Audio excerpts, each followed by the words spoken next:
Россия, начало 2000-х. Пора вставать в школу. На завтрак 2 на скорую руку сделанных бутерброда и чашка чая, лишь бы не опоздать. Натягивая на себя неудобную школьную форму и взяв с собой тяжелый, словно набитый кирпичами портфель, я выхожу на улицу. Мокро, холодно и все еще темно. Впереди не самый лучший день. Сегодня 2 урока по математике, будь она неладна. Дальше хуже, ведь сегодня лишь понедельник. Единственное, что греет душу, это вчерашние воспоминания. Воспоминания о том, что Джон Лок еще ближе подобрался к тому, чтобы открыть таинственный люк. А единственное, что помогает двигаться вперед, это мысль о следующем воскресенье, когда на Первом канале покажут новую серию «Остаться в живых».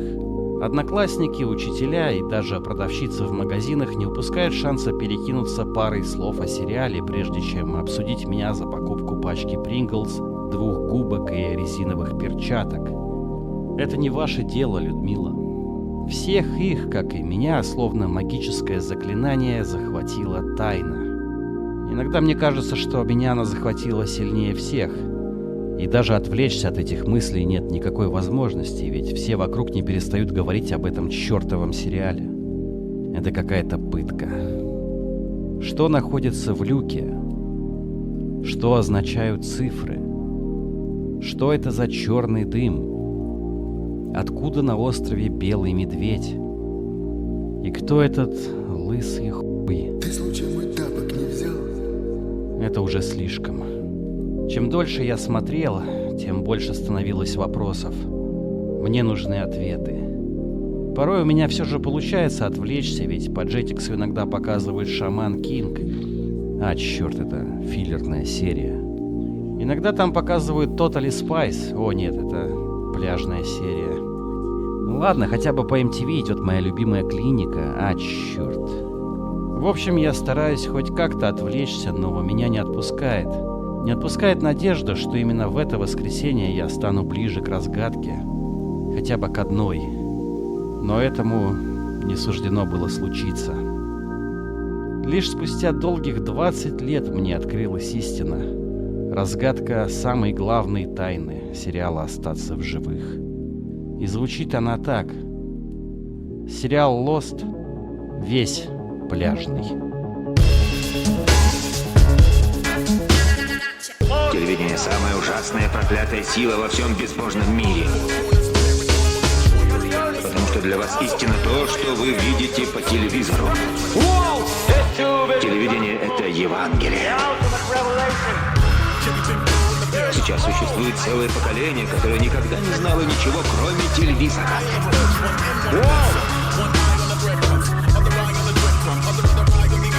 И горе нам, если оно попадет в руки плохих людей.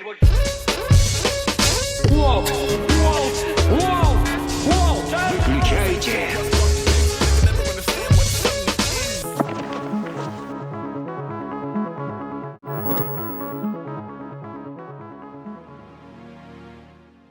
Сегодня уже и не вспомнить, насколько дико популярными были некоторые вещи в те простые и ламповые времена, когда интернет еще был совсем молодым. Трудно объяснить новому поколению, насколько популярным был Майкл Джексон, который без помощи интернета собирал целые стадионы по всему миру. Или, например, насколько популярным был Арнольд Шварценеггер. Дети буквально рождались и уже знали его имя, и это без единого репоста. И лишь благодаря силе сарафанного радио, начиная примерно с 70-х, и по сей день все знают, что Ричард Гир засунул себе в жопу хомячка. Буквально каждый, кто учился в школе в начале 2000-х на этом голубом камне, несущемся сквозь бескрайние просторы космоса, знал, что Мерлин Мэнсон удалил себе ребра, чтобы совершать оральный уроборос. Да, все об этом знали и без помощи интернета. Но я отвлекся. Так вот, сериал «Остаться в живых» в свое время был одним из таких культурных феноменов. Ведь даже несмотря на то, что на тот момент интернет еще был в своей младенческой фазе, сериал был просто безумно популярен. Его смотрели буквально все. Его обсуждали в школах, универах, в офисах. Про него шутили в Гриффинах и даже в «Смехе без правил». Я проснулся сегодня утром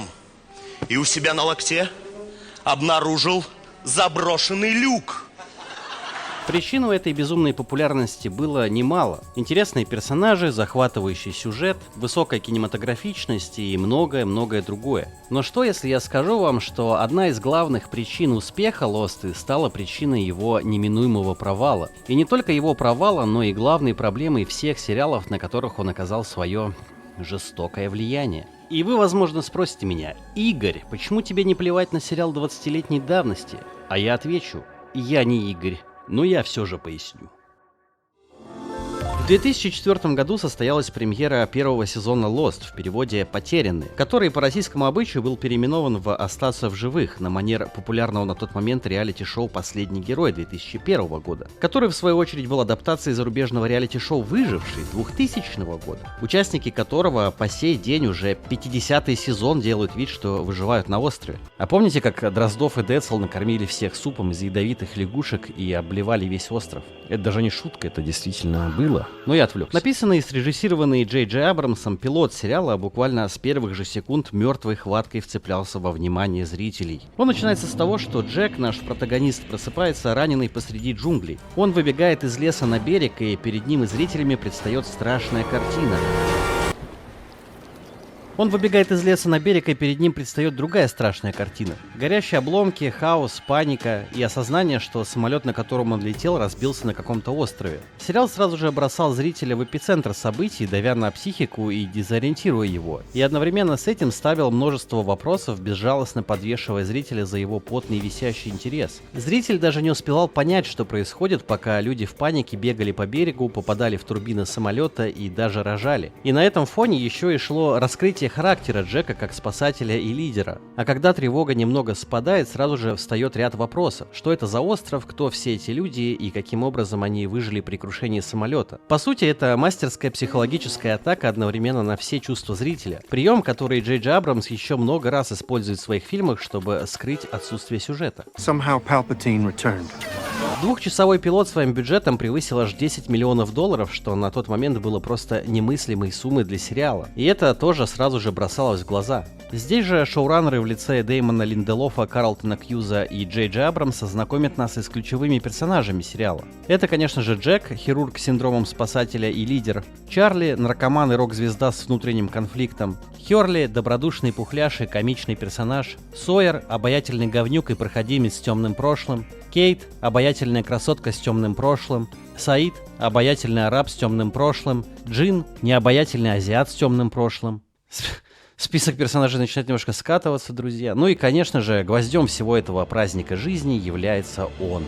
Майкл, молодой отец, который очень беспокоится за своего сына Уолта. Walt! Walt! Walt! Walt! Shut your fucking mouth! Walt! Shut the fuck up, you cunt! Нет, я, конечно же, говорю о Джонни Локе. По ходу сериала через флешбеки с предысториями персонажей будет становиться ясно, что каждый из них оказался на острове не случайно. И уже первые серии дают понять, что перед нами не просто дорогая экранизация выжившего, а эдакая масштабная драма о людях, бегущих от собственного прошлого. Но к персонажам мы вернемся чуть позже, ведь куда важнее то, что шоураннеры практически сразу же вводят самый главный селлинг-поинт сериала, который и будет грабать зрителя by the pussy все последующие сезоны, а именно тайны. Секреты, загадки. Через флешбеки мы узнаем, что Джон Лок, будучи инвалидом, попавший на остров, вдруг начал ходить, а мертвый отец Джека, которого он перевозил на самолете, встал из своего гроба и пошел заниматься своими делами. В то же время на острове будто бы из ниоткуда появляется полярный медведь, который нападает на наших героев. Откуда он тут взялся? Непонятно. Загадка. Еще повсюду, как на острове, так и во флешбеках, появляется один и тот же загадочный ряд чисел, который тоже явно что-то значит. То есть эти числа были не на острове, потом герои оказались на острове, и там тоже были эти числа. Как же так выходит? Также нам показывают какую-то огромную неизвестную дичь, которая ходит по острову и раскидывает деревья.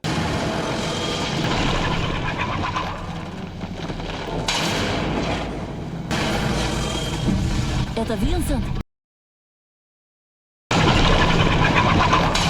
Впервые, когда я смотрел эту серию, я был примерно того же возраста, что и Уолт, и я не подумал, что это Винсент, я предположил, что самолет рухнул на острове, где выжили огромные динозавры. Но я даже не мог предположить, чем в действительности окажется этот монстр. Но прежде чем обсуждать вот эти вот загадочные тайны острова, для начала стоит похвалить первый сезон Лоста за все те качества, которые и сделали его всемирным хитом. Как я уже говорил ранее, одной из главных особенностей Lost, которая выделяла его на фоне других сериалов того времени, был дорогой и по-настоящему кинематографичный визуал. Хоть Lost и выходил во времена новые вехи сериалов, которые под влиянием таких сериалов как «Прослушка» и «Сопрано» стали выглядеть намного солиднее, Lost все же смотрелся выигрышно на фоне других шоу. Он был отлично снят, и зритель, случайно переключивший канал, мог даже не сразу отстрелить, что смотрит сериал, а не какой-нибудь полнометражный фильм с Томом Хэнксом.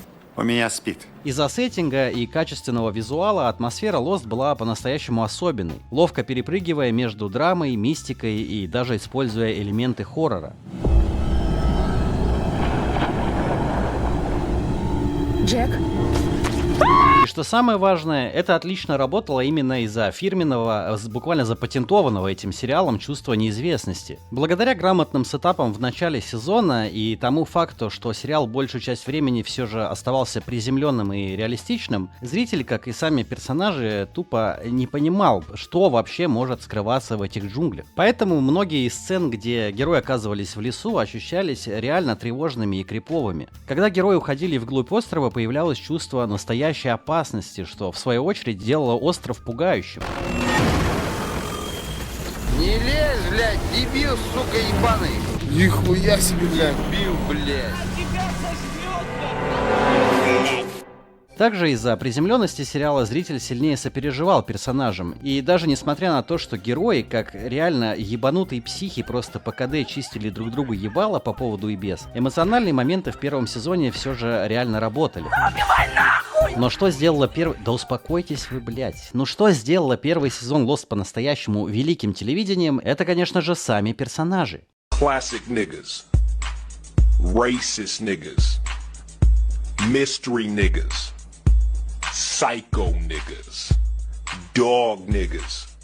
Jewish niggas. Практически каждая серия Lost строилась по очень простой формуле. Сначала это, конечно же... Previously on Lost.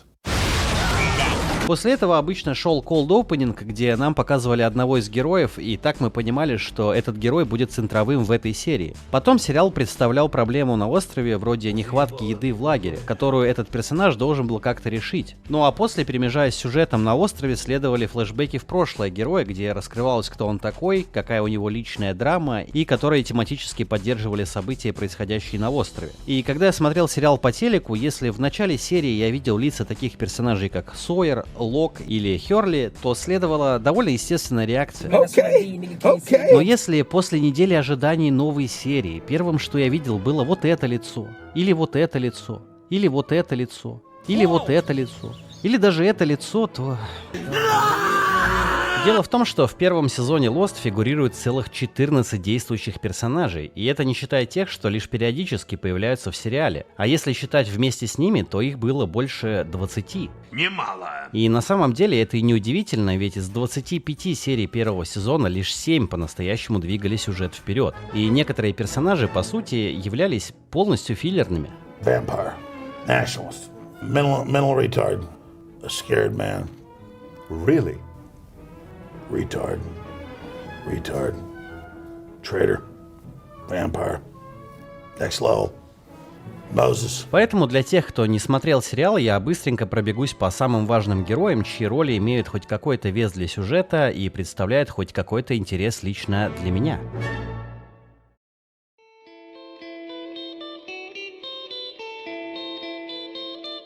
Перелистывая старый учебник по драматургии, на странице «Протагонист» вы бы непременно увидели фотографию Джека Шепарда. Хирург и убежденный скептик, Джек тащит за собой огромный багаж в лице своего властного бати-алкоголика, которому даже после его смерти Джек пытается доказать, что чего-то стоит. После крушения он невольно становится лидером выживших на острове и начинает воспринимать их безопасность как свою личную обязанность, даже когда никто от него этого не требует, и довольно быстро начинает ломаться под грузом этой ответственности. Его флешбеки раскрывают его натянутые взаимоотношения с отцом, который также был хирургом и под влиянием которого он и стал врачом. мечом. Его преследует видение своего вставшего из гроба бати как метафора его чувства вины и неполноценности, по крайней мере поначалу. Его сюжетная ветка является, наверное, самой приземленной и реалистичной в первом сезоне, и для основного сюжета он выступает в качестве некого заземления и рационального скептицизма зрителя. Многие из его сцен построены таким образом, чтобы показать не его героизм, а усталость от ответственности, постоянную фрустрацию и подавленный гнев.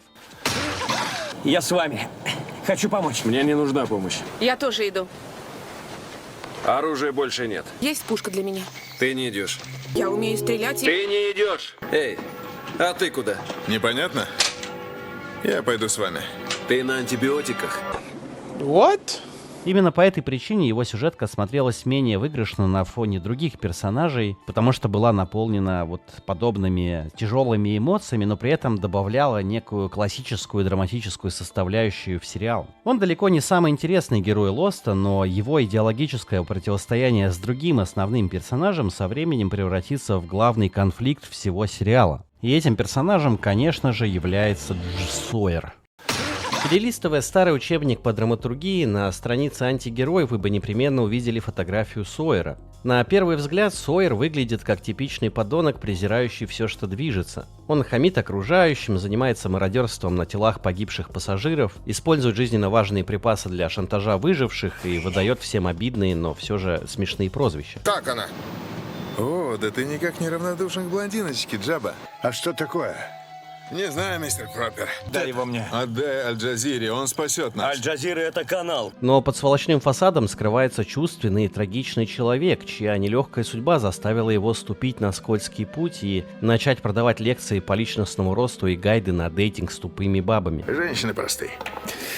Пара напитков, пара трюков под одеялом. И думают, будто это их идея. Развитие мужских качеств, улучшение сексуальной жизни, восстановление ментального здоровья, стать сильнее физически, наладить отношения с женщинами, здоровье и биохакинг, деньги и бизнес, развитие харизмы и поиск своего места в жизни. Его сюжетка с флешбэками выполняет роль такой криминальной составляющей Lost, где мы наблюдаем, как человек, одержимый местью, идет по наклонной, занимаясь всяческой преступной деятельностью. На острове же Сойер вечно нарывается на неприятности, отталкивает от себя всех, кто подходит к нему слишком близко, и пытается дать окружающим любые причины себя ненавидеть, ведь сам же превратил всю свою жизнь в акт селф-харма. На примере его сюжетки можно видеть, что сценаристы особо не разменивались на тонкости, потому что его бэкстори — это буквально аудиокнига Озона. Меня зовут Сойер. Мне 33 года. Я американец. Я занимаюсь криминальной деятельностью и мелкими кражами. На самом же деле меня зовут Джеймс Форд. Просто так случилось, что когда я был маленький, моя мать изменила моему отцу с каким-то жуликом по имени Сойер, который нагрел нашу семью на бабки. Отец узнал об этом и застрелил ее из дробовика, а потом убил и себя. Я чудом спасся, и с тех пор я называю себя Сойер, чтобы не забыть имени того жулика.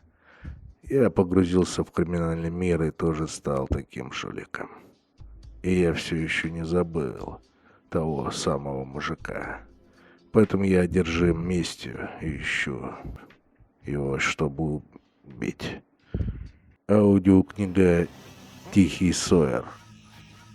Вообще, Сойер в первом сезоне позиционируется не просто как человек со сложным характером, а еще и как нетерпимый реднек-шовинист, ведь уже в пилоте он закусывается с расовым арабом Саидом, обвиняя его в терроризме. И тут важно понимать, что для 2004 года сериал был по-настоящему прорывным в плане расового разнообразия. Ведь всего какими-то 3 годами ранее произошло событие, которое серьезно радикализировало среднего американца в плане отношения к другим расам и культурам. 9/11. Поэтому действительно в этом плане сериал опередил время и на примере недалекого реднека Сойера как бы показывал, что нельзя вот так вот опрометчиво рубить с плеча и судить книгу по обложке. Если человек араб, это же не значит, что он террорист или военный преступник. Кто знает, может быть он обычный доктор или инженер. Жизнь каждого человека священна. Верно, погибнут невинные люди. Но это послужит добру. Черт. Перелистывая старый учебник по драматургии, вы задумаетесь, откуда у меня в толчке старый учебник по драматургии? Почему я все время забываю взять с собой смартфон? Но если бы вы все же открыли его на странице «Загадочная женщина», то непременно увидели бы там фотографию вашей мамы. Кейт Остин — беглая преступница, главная красотка острова и патологическая пиздполка, но с большим сердцем. На протяжении почти всего первого сезона она скрывает свое прошлое и не договаривает примерно вообще обо всем. При этом сценаристы постоянно показывают ее как одного из самых надежных и самоотверженных людей в лагере. Она помогает другим выжившим, участвует в самых опасных вылазках и регулярно рискует собой ради людей, которых знает всего несколько дней. В ходе же сериала становится ясно, что и ее сюжетная ветка походит на эпизод «Криминальной России» или сериала «Детективы». Меня хотят посадить в тюрьму. Я не резала ее эти трусы, ее мужские трусы. Стоп, ее мужские трусы. Она что, носит мужские трусы? Кстати, как вас зовут? Ведь оказывается, что Кейт спланировала ограбление банка. Но не ради денег, как могло бы показаться, а чтобы забрать из банковской ячейки игрушечный самолетик, принадлежавший ее умершему другу детства, в чьей смерти она винит себя, рискуя жизнями своих сообщников и всех, кто находился в банке, и полицейских. Но она неплохой человек. И она взорвала своего отчима. Но она неплохой человек. Не суди, да не судим будешь. На самом же деле, на примере Кейт очень заметно, что на дворе был 2004 год, ведь на пересмотре стало очевидно, что чем дальше идет сериал, тем больше Кейт из интересного персонажа превращается в так называемую глазную конфету для мужской аудитории и селф-инсертом для женской аудитории, участвуя в любовном треугольнике между двумя горячими мужичками. Хорошим и правильным Джеком, который спасает ее от себя самой, и сексуальным плохишом и преступником Сойером, к которому ее тянет по-настоящему и с которым у нее много общего. Но так как она бежит от себя и своего прошлого, она вечно его отвергает и бежит к Джеку обратно. То есть, по сути, ее сюжетную ветку можно емко охарактеризовать двумя словами: бабий слоп. Но благодаря харизматичной Эванжелин Лили и ее отличной актерской игре, Кейт в первом сезоне все же удается быть полноценным и самобытным персонажем сериала. Но, конечно же, даже близко не таким интересным, как вот этот парень. И этим парнем, конечно же, являюсь я. Друзья, спасибо большое всем, кто поддерживает меня на Бусти. Спасибо всем, кто подписался на оба канала, и всем, кто подписан на Twitch, где мы смотрим фильмы и играем в видеоигры. Подписывайтесь, друзья, и спасибо еще раз, что смотрите, а мы продолжаем.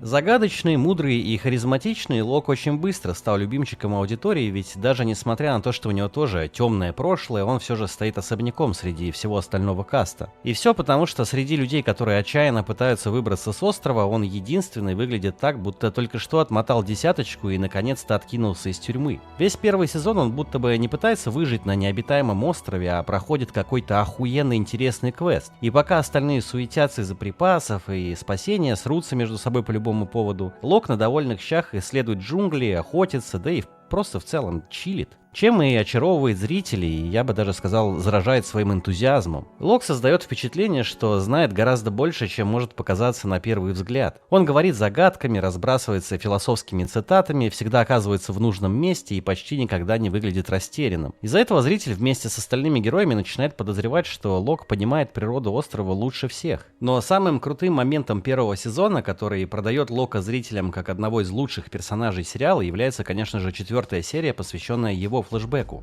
Выясняется, что до крушения он был прикован к инвалидному креслу, потел пятидневку в офисном боксе и жил максимально унылой жизнью. И, оказавшись на острове, стал единственным человеком, которому эта авиакатастрофа объективно пошла на пользу, ведь теперь он мог резвиться на природе, ходить, гулять, там, я не знаю, ногами, там, бёрпи делать, блядь. То есть Лок впервые в жизни почувствовал себя по-настоящему живым. Со временем именно Лок становится сердцем всей мистической линии сериала, выступая полной противоположностью Джеку. Пока Джек требует объяснений и пытается контролировать происходящее и подчинить все логике, Лок предлагает перестать искать ответы, забить хуй и просто поверить. Их идеологическое противостояние начинается уже в первом сезоне и будет продолжаться до самого конца, что повлечет за собой, возможно, самые лучшие сцены в сериале.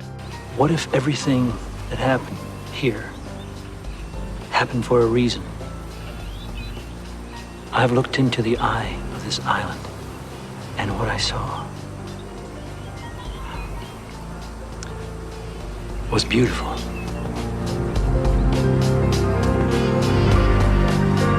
Why do you find it so hard to believe? Why do you find it so easy? It's never been easy. Невероятно, великолепно, великолепная сцена, великолепная актерская игра. Но что же касается трагичной предыстории Лока и того, как он стал инвалидом, здесь прослеживается знакомый мотив. Меня зовут Джон Лок. Я взрослый мужик. И мой батя украл у меня почку. И выбросил меня из окна.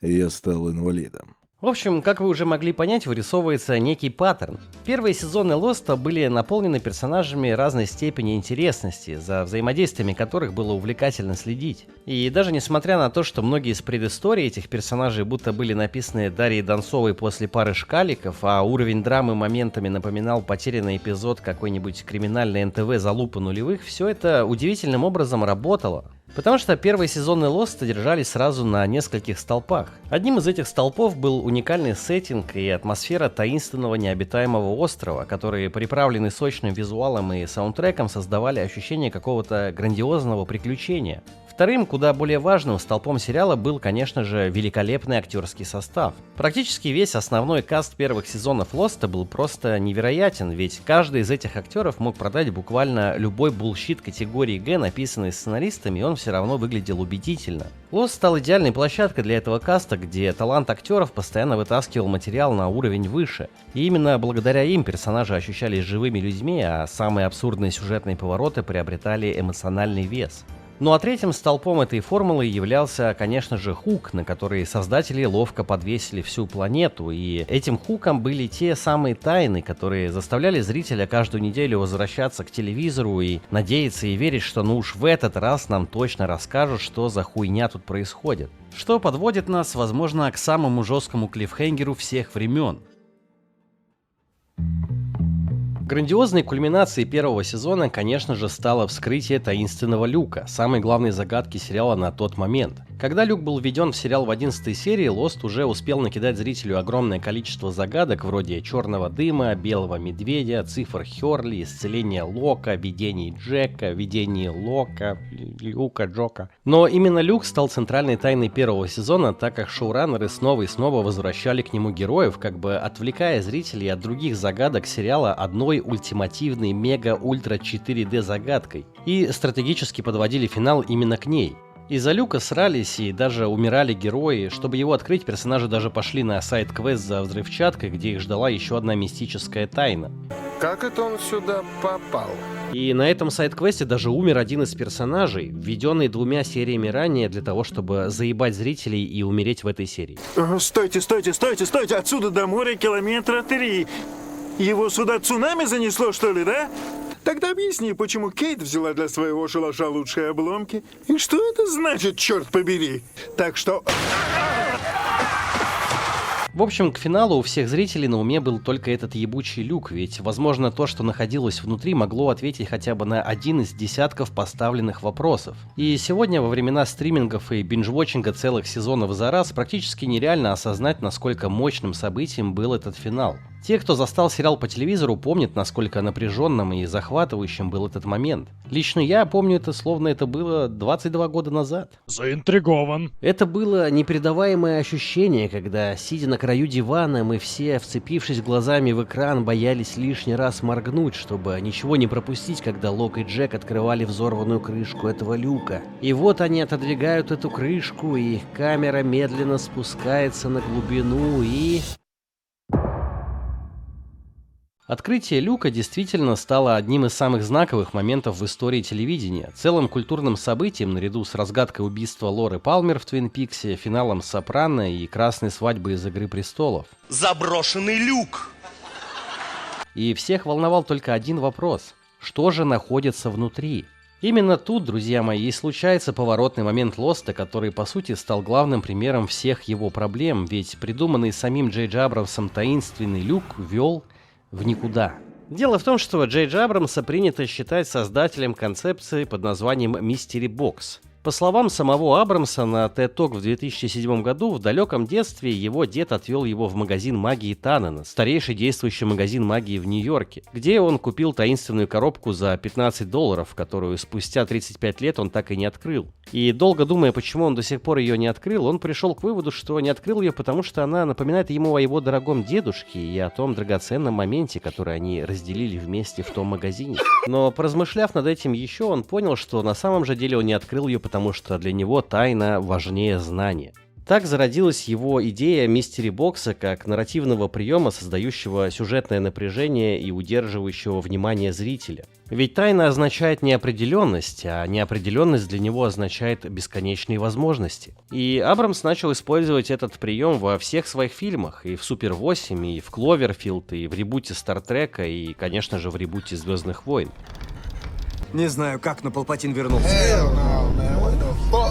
Тайны, тайны, тайны, повсюду тайны и загадки. Что это за цифры? Мистика. Что это за черный дым? Это тайна. Кто родители Рей? Секрет. Кто такой Сноук? Да поебать, ведь главное то, что вы задаетесь этим вопросом, и от этого ощущаете то самое чувство напряжения, сидя на краю дивана. Как вы уже могли догадаться, в гениальной концепции Абрамса была лишь одна маленькая проблема. Он не считал разгадку тайны настолько же важной, как саму иллюзию тайны, поэтому и продумывать решение заранее он не считал нужным. Что, конечно же, тупое говно тупого говна. First meeting that I sat down with him was they could find a hatch, and I said, "Oh, that's incredibly compelling. What's inside?" He said, "I don't know. We'll figure it out later." Это проблемы будущего Гомера. Не завидую я ему. И тут хочется сделать оговорку, что на самом деле есть много различных примеров успешной недосказанности в сторителлинге. Возьмем главный референс для создателей Лоста — Twin Peaks. Для многих не секрет, что, по словам Линча и Фроста, загадка убийства Лоры Палмер изначально вообще не должна была получить ответа. И да, это убийство было крючком, удерживающим зрителя, но при этом не являлось самоцелью истории, а всего лишь ее начальной точкой, дверью, через которую зритель попадал в этот оригинальный, сюрреалистичный и абсолютно конченый мир. Знакомился с персонажами и наблюдал, как эта трагедия потрясла каждого из них. Тайны в Твин Пиксе создавали не только интригу, но и сюрреалистичную атмосферу, которая не нуждалась в объяснении, в отличие от Лоста, где каждая новая тайна подается как обещание ее же раскрытия. What if everything that happened here happened for a reason? Потому что сердце Твин Пикс было в персонажах, в городе и ощущении, что за привычной реальностью скрывается что-то необъяснимое. И в конце концов сериал выступал холстом для настоящего художника с реальными идеями, которому было что сказать. Bullshit! Who gives a fucking shit? Bullshit. Total fucking bullshit. Еще одним довольно неочевидным примером фрагментированного сторителлинга являются игры Хидетаки Камызяки. Создавая свои таинственные вселенные, Миядзаки стал одним из пионеров фрагментированного сторителлинга в видеоиграх, разбрасывая подсказки для игроков, чтобы они сами могли соединить их в общий пазл истории. Также он стал одним из пионеров фрагментированного очка игрока. Но раскидывая лор по описаниям предметов или фрагментам диалогов с бомжами, Миядзаки всегда знает историю той или иной игры целиком. Плюс сюжет в его играх выступает лишь антуражем, тогда как хуком, цепляющим игроков, является именно жесткий анал Родео, и склеивание сюжетного пазла воедино абсолютно опционально. В общем, мой поинт в том, что заранее не знать, куда идет твоя же история, это как строить дом без фундамента с сужающимися коридорами. И не нужно быть гением или даже геем, чтобы понимать, что автор должен знать, что находится в этой мистической коробке. И, создавая тайну в своих произведениях, должен раскидывать маленькие подсказки для зрителей, чтобы у них была возможность самостоятельно распутать этот клубок.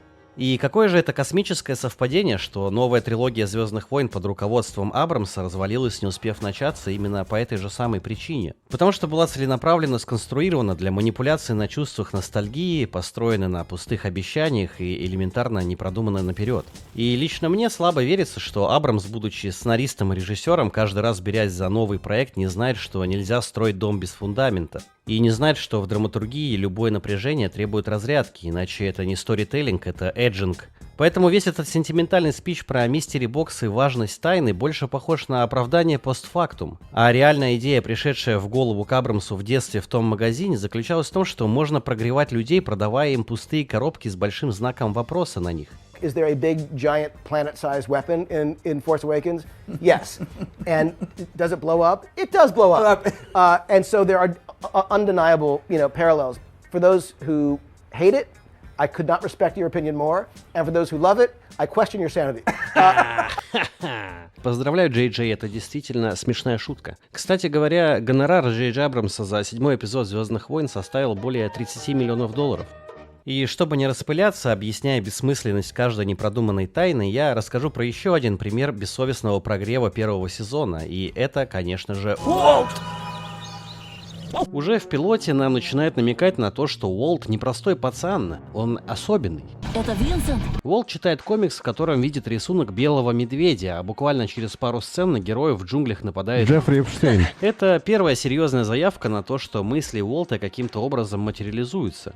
Лок, как человек ведущий, сразу же подмечает, что Уолт особенный и начинает с ним таскаться, но почему конкретно Уолт особенный, он, конечно же, не говорит. В 14-м эпизоде происходит еще один жирный намек на сверхспособности Уолта, когда он изучает птиц по учебнику, и в какой-то момент злится, из-за чего через несколько секунд птица буквально врезается в окно и погибает. От Уолта отказывается отчим, потому что считает, что он странно себя ведет, но как именно он, конечно же, не говорит. Он не такой, как все.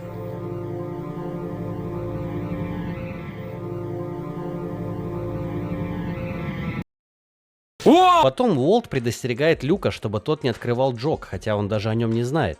Ну, тот самый люк, в котором пока что нихуя нет. Не открывайте. Что ты сказал? Не надо, мистер Лок. Не открывайте эту штуку. И первый сезон заканчивается тем, что некие другие, еще одна таинственная угроза сезона, другие идут, крадут Уолта прямо из рук его отца, якобы ради его невероятных способностей. Мальчика. Придется его забрать.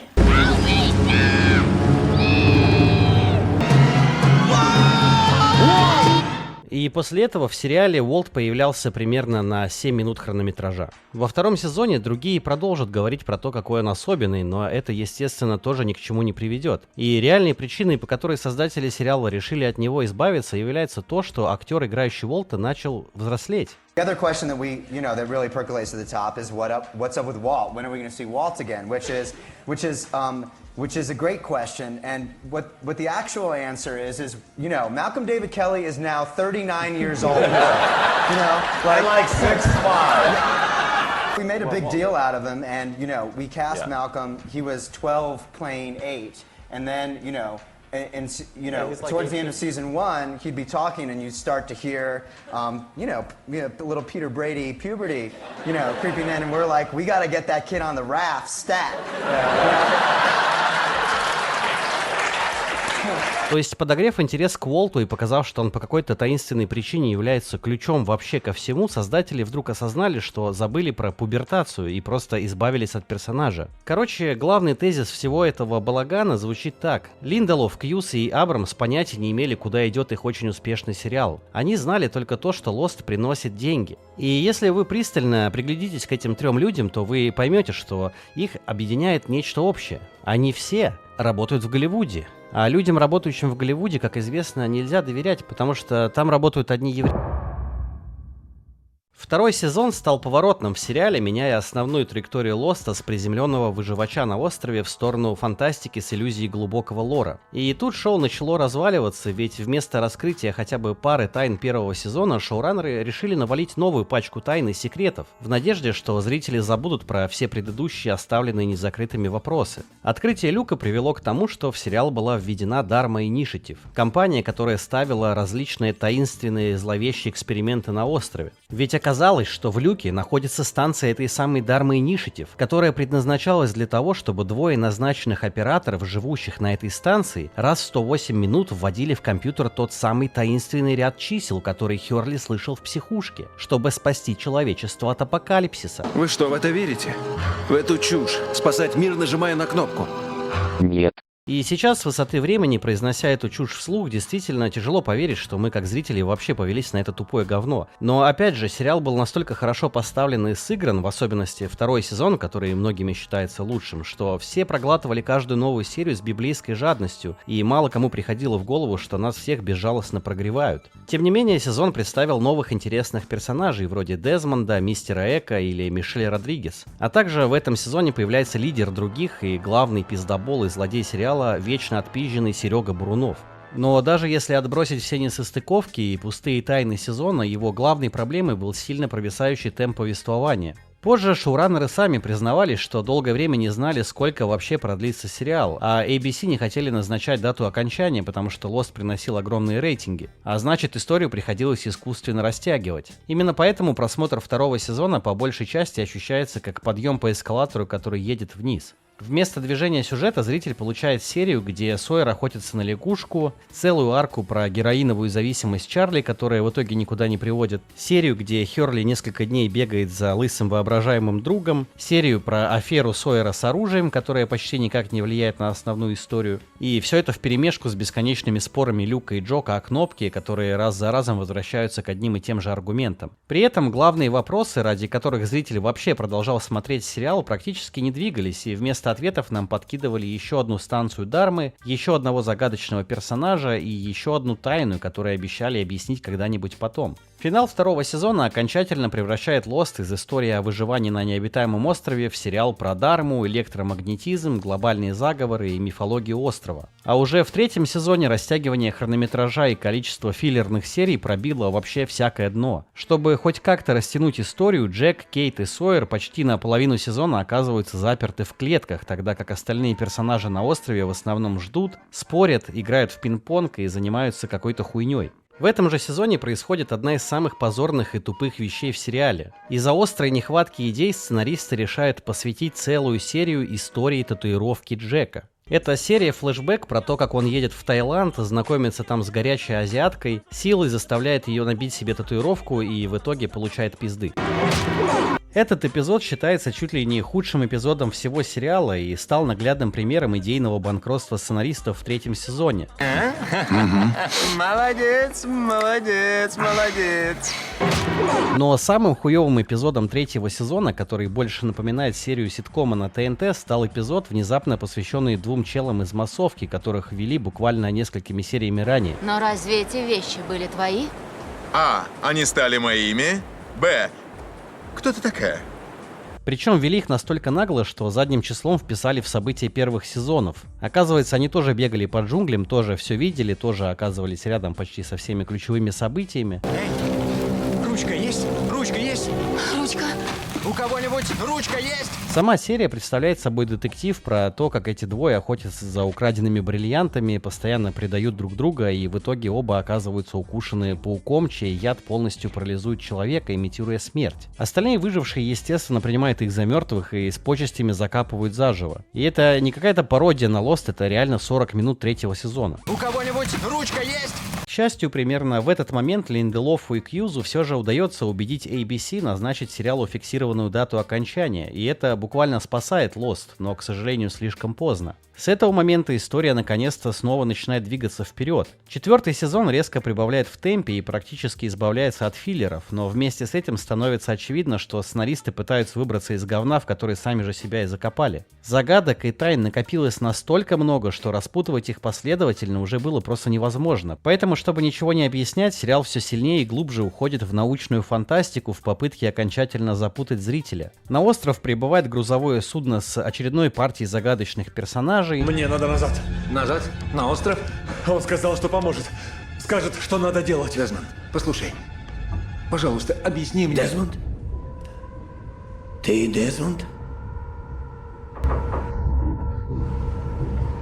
К этому моменту флешбеки настолько изжили себя, что в сериал начали вводить флэш-форварды, которые начали показывать жизнь персонажей после спасения с острова. А кульминацией всего этого пиздеца стал момент, который я считаю тем самым моментом, когда я понял, что смотреть сериал дальше просто не имело смысла. Потому что четвертый сезон заканчивается тем, что Серега Бурунов забирается в сердце острова, двигает замерзший штурвал внутри скалы, и остров телепортируется во времени и пространстве.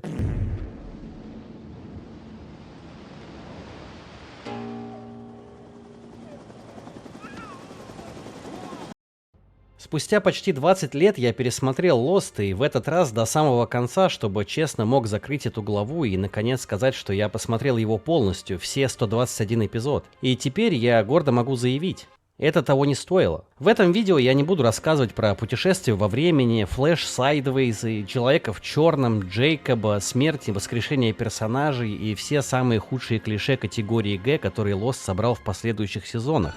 У моего отца не было дочери? Нет, была.